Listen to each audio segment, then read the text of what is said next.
that's for varsity. So we'll give him a little time to clear that up.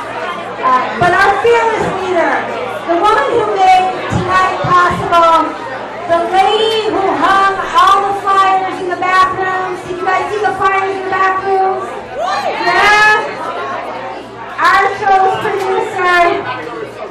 Please give a warm welcome for Helen Upjohn!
Are they old or are they high? Sometimes it gets crazy and it's both. Yeah.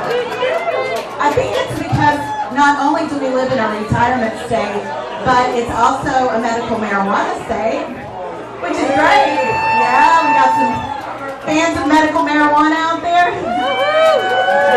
Yeah. I think it's great. I'm all for it, but you do see some crazy things.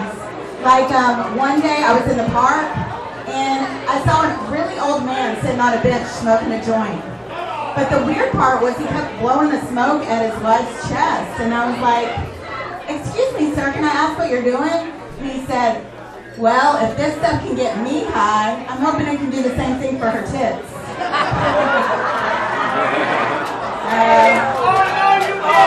It is great. It is great living in Florida, living in a retirement community, because there's happy hours every day, early bird specials. But I'll tell you who really suffers here, the prostitutes. Think about it. It's hard being a prostitute in a retirement community. You know, when all your clients are just trying to get by on Social Security, it's hard to make a living. I mean, giving blowjobs on the back of golf carts for the same price as a fish and chip special. It takes forever to pay your rent. Next thing you know, you see these ladies out here trying to supplement their income, doing stand-up comedy, you know, making the big bucks. It's about me. No, I love living in Florida, but they say that you can't watch Pornhub here anymore because of the ban. But that is not true, guys. You can. All you need is this program called a VPN. And I don't claim to know what it is, how it works, the magic of it all. All I know is when I click on it, Pornhub thinks I'm in Canada, and I get to watch Canadian porn. And let's just say the maple trees aren't the only things getting tapped over there.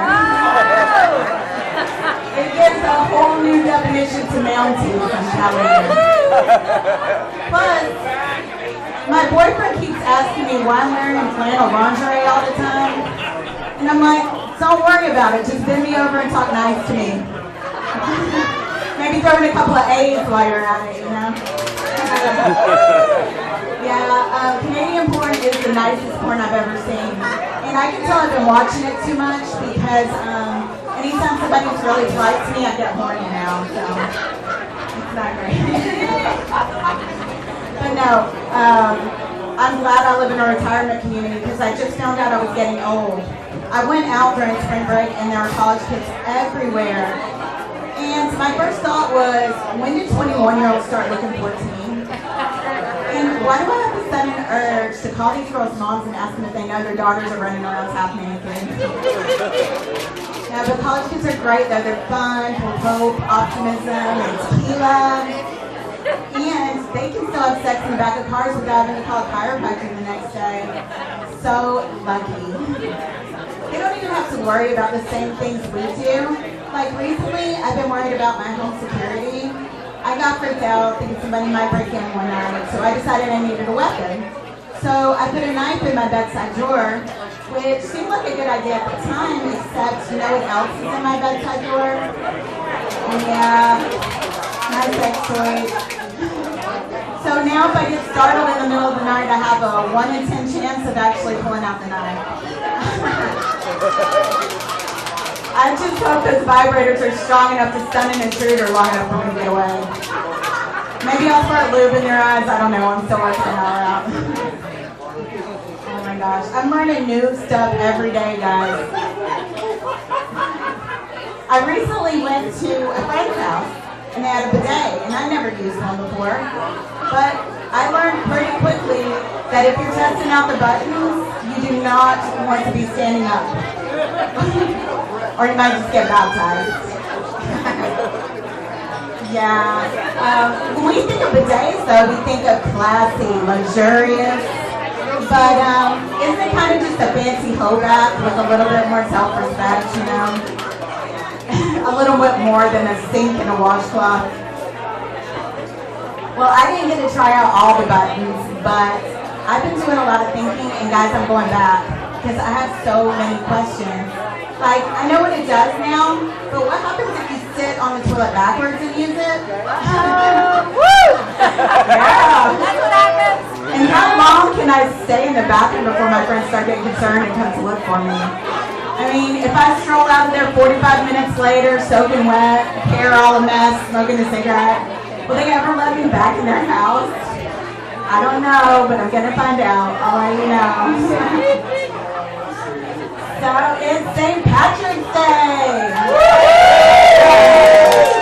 Or as I like to call it, Alcohol Appreciation Day.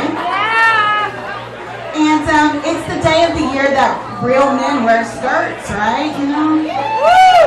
Which leads me to that age-old question, what is under the kilts?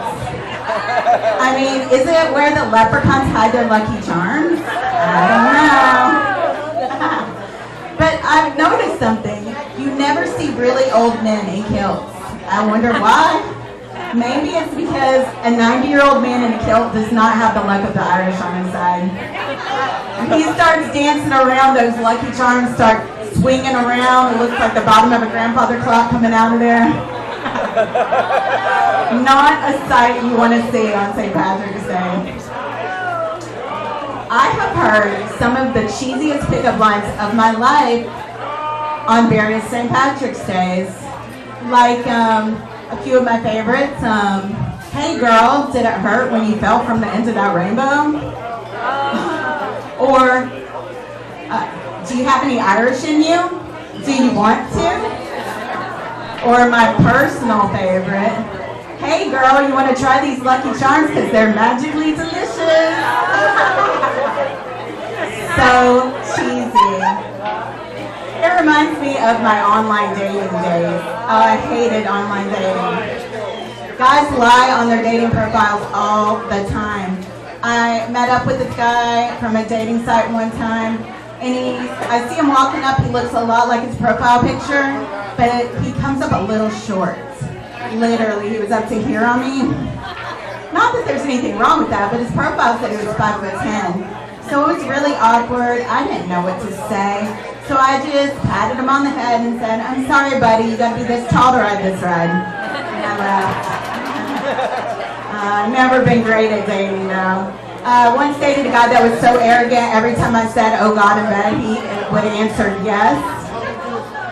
And then, okay, so I am all for getting tossed around a little, maybe a few love pats here or there. But this one guy took it way too far. He banged me so hard he gave me a concussion. know, it was rough. It was.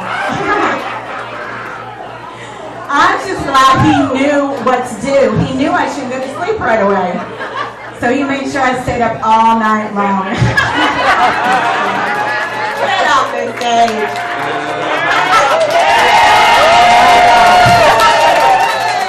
Oh my goodness. Well, speaking of that, I'm just glad I don't have to worry about dating anymore because I have a boyfriend. Yeah. And we've been dating for a while now. We've recently taken things to the next level. No, we're not engaged or anything. We've just gotten to the point where brushing your teeth is foreplay. You know, when one of you gets up in the morning to go to the bathroom and then you climb back in the bed with freshly brushed teeth, then you know it's on. Yeah. Oh my goodness. And my poor boyfriend didn't know what he was getting himself into, dating a performer. With all the karaoke I do and all the comedy, I'm starting to think everything looks like a microphone. So the other day he came to bed and pulled down his pants and I was like, hello, is this thing on? Oh, poor guy. Yeah. Oh my God. And he's so sweet too. He does the sweetest things. Like if I'm sleeping in the morning but he's horny, he lets me sleep. He doesn't wake me up. Isn't that so sweet? Yeah. But I know if I get up to go to the bathroom, I'm screwed. Literally. When he hears that toilet flush, he's ready.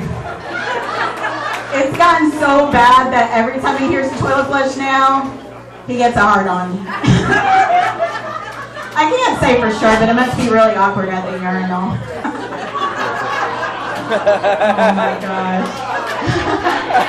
We've been doing a lot of pillow talk recently, you know, saying all those deep, meaningful things that you say in the bed. Like, I was talking about wanting to get a boob job the other day, and he was against it. He didn't think he'd like the feel of them.